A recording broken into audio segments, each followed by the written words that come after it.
Oh man, that's always a vibe. Always a vibe, man. When that song comes on, the intro plays. Yeah, I know it's time to get down to business, man. The intro plays. Yeah, I know it's time to get down to business. Man. Okay, cool. I just have to make sure the audio sounds good because sometimes when I'm trying to edit, I already explained this. I don't need to explain this to y'all again. Like y'all already know why I always got to go back and listen to the audio. Y'all know why. This is just to check that we're all good, and as we should, as I always should. That's just how the world is, man. This is crazy. This just popped up. Well, this just didn't pop up on my screen, but of course, I'm reading this now. This happened a while ago, but RIP to Tay Keith, man. Tay Keith had one of the hardest tags, in terms of just and a producer. It's just so sad, man. It's at 29 years old too. It's just insanely young, you know. I hear a bunch of songs, from G Herbo, I believe, Little Baby. It's had a couple tracks. Sorry, I was scrolling through Facebook trying to find the live, but he just blessed a whole lot of rappers, with beats, and of course with us, he blessed us with music that we was able to hear and listen to and vibe out to for a long period of time, and even pretty much for as long as we care to listen to the music. So a huge loss, in the music community. Huge shout out to Tay Keith, man. Tay Keith was a hard DJ, man, for real, a hard producer, I guess you could say. So just gotta just want to send my condolences out to his family there. Just a sad situation in itself. But even then, man, let's just get into wrestling. I know I made it all like sad and depressing. Like, man, well, first off, I want to hear this. I know this is like a bad transition. I've had this sounder on, and I don't know if I edited it or not. So before I continue to use it, let me just hear it real fast. Leave me alone. I guess it's not bad. And that follows right next to it. You know how crazy this is? This is how it all flows together. I'm just not even going to put my hand on it. I'm just going to let everything play automatically. Leave me alone! That's kind of hard. I think I might just keep that in that order. I think that's kind of nice. I like that. Okay, let's get down to business because I won't be on here too long. I haven't been on live in a minute, and I definitely want to get some stuff out. Want to talk a little bit and get you guys' thoughts and opinions out. Get you guys' thoughts and opinions on what's been going on in wrestling so far. And I mean, just looking at it right now, Rhea Ripley, of course, injury reported prompting multiple changes in the WWE. Just reading it from this is from the Wrestling Observer, but they're reporting from Fightful Select. So WWE was forced to make changes. Well, I'm reading it. You guys can see here. I can show you guys as well, so you guys can follow it along with me. Boom. We are right here. There it goes. WWE was forced to make changes in the SmackDown Women's Division heading into Night of Champions in light of Rhea Ripley's knee injury. Varied adjustments have been made in expectation that the WWE Women's Champion will be sidelined for an indefinite period. The company has already replaced Rhea with Tiffany Stratton on advertising and promotional materials for the PLEs.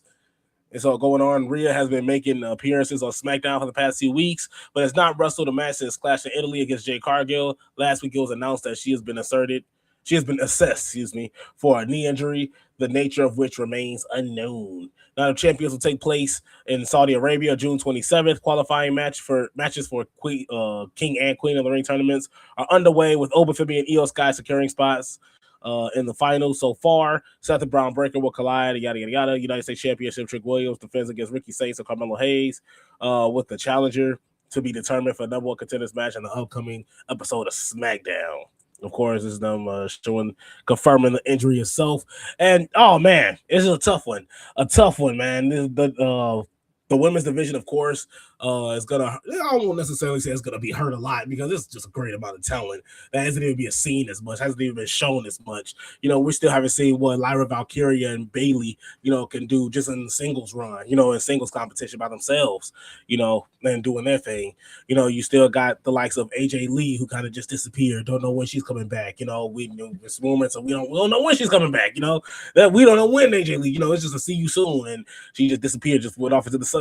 So you still got Becky Lynch. You still got a lot of hard hitters that are still making their way, especially some that are making their way up into the ranks of the women's division. So I don't really necessarily think the women's division is going to be like necessarily suffering with Rhea Ripley gone. You know, it's a tough loss regardless. Like, I'm not necessarily going to downplay what Rhea Ripley is to the roster itself, but you know, with the great amount of talent that WWE has, I think they could rock out. I think they could rock out for sure. You got WWE featuring Danhausen as poster boy for the next Saturday night main event that's coming on July 18th. Matter of fact, I gotta show y'all this. Matter of fact, let me just show y'all. Let me just share this with you guys. Here we have Danhausen, July 18th, Madison Square Garden. Join the Uncursed.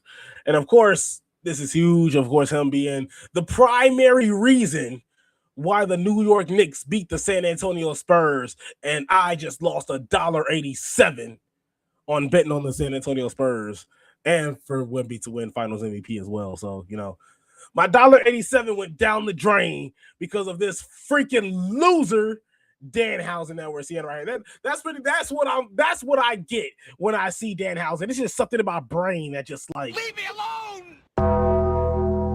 No, it's just like it's something. It's just something about Danhausen now. Every time I think about that 187, that $1.87 that I lost, unfortunately, off the San Antonio Spurs, it's all Danhausen's fault. But I'm sorry, Danhausen is front and center on the promotional material for WWE's next Saturday Night Live PLE.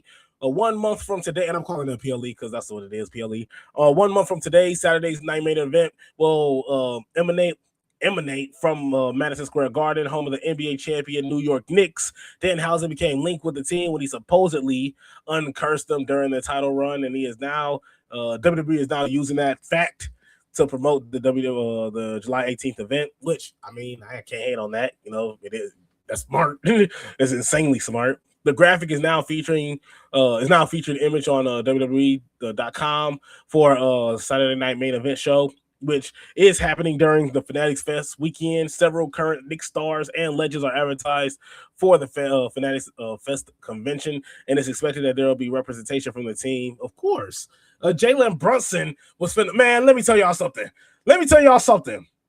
And I'm gonna say this here. I need y'all to see my face when I say this, because if it wasn't for like the help of, you know, security in WWE and all the, you know, the craziness involved with WWE, I don't want to necessarily call it the scripted or the F word, you know, it's like, if it wasn't for all the WWE foolishness, Jalen Brunson would have beat the brakes off of Tyrese Halliburton. Tyrese Halliburton. Oh, let me stop that. Tyrese Halliburton is a bum. Tyrese Halliburton is a scrub. He is a okay. Let me stop. Okay, I'm done. Tyrese Halliburton don't even need to catch that many strays. Let me tell y'all something. Jalen Brunson, all he needs to do is just get Tyrese Halliburton by his just dirty, disgusting Indiana Pacers jersey and just put him up on the wall, and then just do this. Just flash this one little ring that he got on the sleeve. You see this? This is what could have been. And then do that little bully push. Now go back to Indiana. I dropped my bottle. Let me repeat that. Now go back to Indiana. Bum. You know, it's just like that. That's Jalen Brunson, man. That's how Jalen Brunson at least was supposed to do Tyrese Halliburton. Grab nobody. Let me tell you something, Tyrese. You got one of these, brother? You know, it's just like, just pointed at his face. You got one of these, brother? If not, stop talking to me. Throw him, man. Dang, I messed up my mic. I messed up my mic, man. Talking about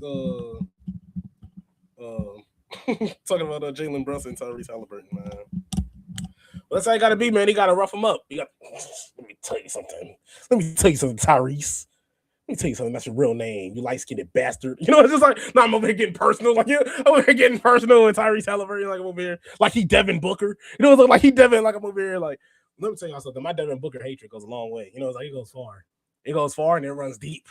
It runs deep, brother, man. But outside of all that, I'm sorry. I'm just chatting. But Triple H assured former WWE name that the door is always open for return. And of course, for those that don't remember Kayla Braxton, oh my goodness, Kayla Braxton and Kathy Kelly is like the perfect 1-2 punch. Like, oh my goodness, man. And that's the crazy part. Like, Kayla Braxton Hold on. I gotta let this be known. Like Caleb Braxton and Kathy Kelly are like the greatest 1-2 punch to have in WWE. And I'm not even talking about broadcasting, man. Like it is crazy. Let me tell you something, man. Like it was a beautiful sight to see, All right, I'm done with the tomfoolery. Caleb Braxton told TMZ Inside the Ring that a WWE return is not completely ruled out. She highlighted the conversation with Triple H upon her departure, who assured her the door is always open for a comeback. Currently, Braxton is focused on carving her own path and building a personal brand beyond her WWE identity. And I'm not gonna read all that. I'll read this though. After 2 years since leaving WWE, wild. Love looking back on all these memories with TMZ, but I'm even more excited about the projects and adventures ahead. Thank you for continuing to support the crazy ride. Yeah, she's been doing great work. I can't. That's something that just can't be underlooked or understated. So you got to give a whole lot of love to Caleb Braxton. The work is definitely put on full display. The work is definitely getting put on full display. So a whole lot of love to her there. You also have Ava Rain or Simone Johnson, of The Rock's daughter. For those that have forgotten, of course, the NXT GM. Of course, she says she's grateful for the time she spent in WWE NXT, but she's not sure if she wants another public-facing role like this again. Ooh, that's actually pretty tough to see. Let's read this. let's get into this. Okay, so after starting out in WWE's Performance Center as a wrestler, Johnson adopted the name Ava and eventually became the on-screen general manager of NXT. She departed that role earlier this year, with WWE sending out a statement thanking Johnson for her contributions and wishing her the best in her future endeavors. She said that it wasn't one specific reason she chose to depart from the company. It just felt like the right moment to leave. There wasn't one There wasn't one particular thing, unfortunately. It was like a lot of things, and that has been something that was on my mind for a while, she said. And I am so grateful for my time at WWE. I wouldn't change it for the world. I got to live out my dream that younger me has always wanted to, but I think it was time for something new, and I think it was time for something different. And I don't regret leaving, and I'm really happy now. Oh, that's good. You gotta love to hear that. It's like that's the end all be all of it all. She also addressed her future. She said she's now working with her mother, Danny Garcia, who has management and clothing companies on Instagram and TikTok. Johnson and her partner, Tatiana Dumas. What do you guys see that? This page ain't responding. Wait, yeah. The downside, asked Johnson if she wants to remain in the public sphere post WWE. She says, I think to a certain degree, but I do feel like much of my life was so public for so long. That's true. I'm not sure I would want to go that particular route. There it goes. I'm not sure if I want to go in that particular. Oh, my bad. I don't want to go in that part. And I wouldn't sure. Jesus Christ. I gotta slow down here. Let me zoom in. There it goes. I'm not sure if I would want to participate in entertainment in that scale that I did when I was with WWE, but I feel like I love the outlet and that I have now of being able to like make cute travel vlogs and do that, because obviously it's still public, and being here on the podcast is still public, but it's not the same degree as WWE. So yeah, she's not on TV 24/7. You're not going to see her face 24/7. She doesn't have to get up and be somebody else or pretend to be somebody else. She can just wake up and be herself. So, okay, at least we know what she's doing. She's in clothing. She's working with her mom now. She, had time working with her dad. Now she's on the flip side. I think that's pretty cool. You get the best of both worlds, see what you like to do. And it's not like she dipped her toe in WWE. She was in there for some years, and she went through the Performance Center. She took the time and effort to do what she was doing in WWE. So, I give her credit. I give her a whole lot of love and a whole lot of credit for that as well. So, huge shout out to Simone Johnson, and we wish her the best in her future endeavors, of course. Now, even I was reading this, and I actually thought this was a really cool article. And even though I've been struggling to read lately, even though my communications degree hasn't been showing lately, WWE has become self-aware, and it's not going great. And it also stemmed from what happened in NXT last night. On NXT this week, after very typical promo parade, Zarya, Kelani Jordan, Kendall Grace, and Lola Vice all ended up in the ring yelling at each other because, of course, I'm not going to read that sentence because that sentence is just, okay. And Robert Stone came out, but before he could even say anything, Vice finally said, Stone, we get it. Me and Kendall versus Zarya and Kaylani tonight. Yeah, that's bogus. Because even though it is like funny, and we understand like it's tongue in cheek. For you to be that predictable in itself, for this to be something we've seen since like '02. It's like for this to even probably even past that, maybe in the 2000s, like we've been seeing this for a very, very long time. It's stale, it's old. And how many people are going to be rotating the same gimmick until, we finally had enough? And it looks like we finally had enough, at this point in time. At least I feel like I've had. So, of course, now I'm sure backstage they thought this meta joke was very funny, and commentary mentioned that Rob Stone had his first Teddy Long moment. But as a viewer, it highlighted one of the biggest problems WWE is facing today, predictability. So it says the King of the Ring has been meaningless. A great example of this is Oba Femi's current run through the King of the Ring tournament. Femi is the logical choice to win King of the Ring, of course, yeah. And I would also like to see Javon Evans win as well. But he spent his promo time during his tournament talking about Brock Lesnar. So obviously, at some point, Brock Lesnar is going to interfere in the Femi match. He might do it to cost him the crown, most likely because WWE loves to have his cake and eat it too. He'll show up after Femi wins to ruin the moment for Femi, setting up the rubber match most likely at SummerSlam, which I hope happens, and I hope he can retire Brock Lesnar's old ass at SummerSlam 100%. Brock Lesnar, you should have been gone, brother. You should have been gone. So are these predictions? Sure, but in TKO era, WWE has been leaning heavily on predictions equal spoiler stance to appease shareholders and sponsors. So as a viewer, why should I care if Femi squashes his way to the King of the Ring finals if it's all to set up his next clash for Lesnar? Yeah, that's facts. I can see that as well. Sometimes wrestling needs to be predictable to make stories work. If you hear about a tag team having trouble coexisting, then it's pretty likely they'll lose their next match to further their frustrations with each other. This works as a story beat in the larger arc and can usually be accepted by any audience watching a story play out, which is true. But that also gets stale and true. That also gets insanely annoying. And so it's just talking about how they could use tropes to their advantage. But obviously, that's just hard in itself. On NXT, all Robert Stone had to say was, no, we're going to do something different instead. I'm tired of that tag team format. In the King of the Ring tournament, all they have to do is, yeah, but that's the thing. Like, if he says no, what's your plan? It's like, what's your plan after that? Now you got to use your head, brother. now you got to figure out what you're talking about. Like at this point in time, no, we're not going to do that. We're gonna do something different instead of this time. Like, let's think of an idea for this man. Let's think of an idea for this man instead of just, But honestly, I'd be like, yeah, let's do something different. Let's do a 1v1, and then at the end of the day, let's have each other face each other off 1v1, and then or have a fatal 4-way match or something. Let's do something different. Just throw ideas out there at somebody. But WWE, of course, it's definitely been insanely predictable. You already kind of figure out and even when it's not predictable, it's just annoying. It's just annoying in itself. Like Oba Femi, of course, losing to Brock Lesnar, or just clashing Italy in itself, just being out and just boring and just full of BS. We're sick of Cody Rhodes, in more ways than one, and that gets just repetitive. The Bloodline storyline is pretty much Bloodline 2.0, as we talked about before. That gets stale in itself. It's tough, it's a tough ass. And so, when looking back at it, I do think, I'm not trying to, sit here and bitch and complain about WWE's doing everything wrong, but sometimes it is becoming like a hard watch. In the AEW, as I talk about before, man, even though it's been like a roller coaster, just a little bit of up and down, it's still been great content. It's still been great content throughout it all. So I got to give it up to them as well. So huge shout out to AEW, huge shout out to WWE putting in great work. I just had to come in here, talk a little bit to you guys, of course, get this out of my system, crack open the mic because I haven't done this in a while.